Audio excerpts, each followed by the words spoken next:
Hi ಮಕ್ಕಳೇ, ಇವತ್ತು video ಪಾಠ ಯಾರು ತೋರಿಸ್ತೀರಪ್ಪ? ಹಾಂ, ಎದ್ದೇಳು, ಹೋಗಲ್ಲಿ ಕಂಪ್ಯೂಟರ್. ಹಾಂ, ಆನ್ ಮಾಡೋದು.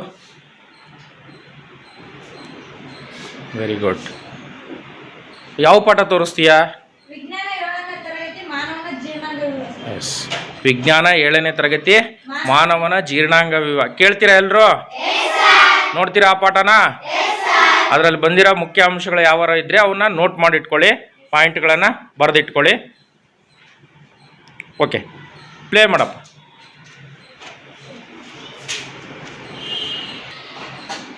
ಓಕೆ, ಪ್ಲೇ ಮಾಡಪ್ಪ.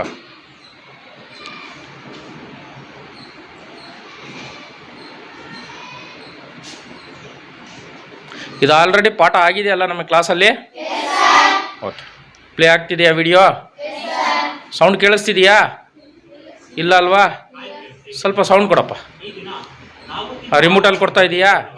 ಕೊಡು, ಸೌಂಡ್ ಕೊಡಿ. ಇನ್ನು ನಮ್ಮ ಜೀರ್ಣ ವ್ಯವಸ್ಥೆಯಲ್ಲಿ ಇರುವ ವಿವಿಧ ಭಾಗಗಳು ಮತ್ತು ಅವುಗಳ ಕೆಲಸ ಈ ರೀತಿ ನಮ್ಮ ಕೇಳಿಸ್ತಿದೆ ಈಗ? ಸಾಕಾ? ಇನ್ನೂ ಸ್ವಲ್ಪ ಸೌಂಡ್ ಕೊಡೋಣ? ಓಕೆ, ಬಾರಪ್ಪ ಈ ಕಡೆ ಕೂತ್ಕೋ.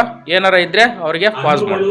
ಕಾಳುಗಳು, ಎಲೆಗಳು, ಗೆಡ್ಡೆ ಗೆಣಸುಗಳು ಮತ್ತು ಸಣ್ಣ ಪುಟ್ಟ ಪ್ರಾಣಿಗಳು ಇವು ಒಂದು ಕಾಲದಲ್ಲಿ ಮನುಷ್ಯನ ಆಹಾರ, ಅಂದ್ರೆ ನಮ್ಮ ಆದಿಮಾನವರ ಆಹಾರ. ಇವುಗಳನ್ನು ಜೀರ್ಣ ಮಾಡುವುದಕ್ಕೆ ನಮ್ಮ ಜೀರ್ಣ ವ್ಯವಸ್ಥೆಗೆ ದೊಡ್ಡ ಕೆಲಸವೇನೂ ಅಲ್ಲ.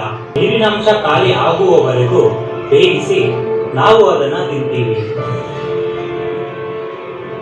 ಇನ್ನು ಇಂತಹ ಆಹಾರವನ್ನು ಜೀರ್ಣ ಮಾಡಿ ಮತ್ತು ಅದರಲ್ಲಿರುವ ಪೋಷಕಾಂಶಗಳನ್ನು ನಮ್ಮ ದೇಹಕ್ಕೆ ಸೇರಿಸಿ ಉಳಿದ ವೇಸ್ಟ್ ಪದಾರ್ಥಗಳನ್ನು ದೇಹದ ಹೊರಗೆ ಕಳಿಸುವುದೇ ನಮ್ಮ ಜೀರ್ಣ ವ್ಯವಸ್ಥೆಯ ಮುಖ್ಯವಾದ ಕೆಲಸ.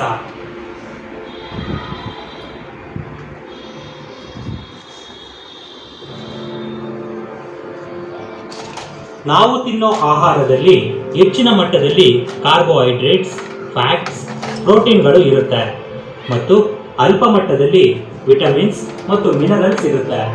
ಈ ಪೋಷಕಾಂಶಗಳು ನೇರವಾಗಿ ರಕ್ತದಲ್ಲಿ ಸೇರೋದಿಲ್ಲ.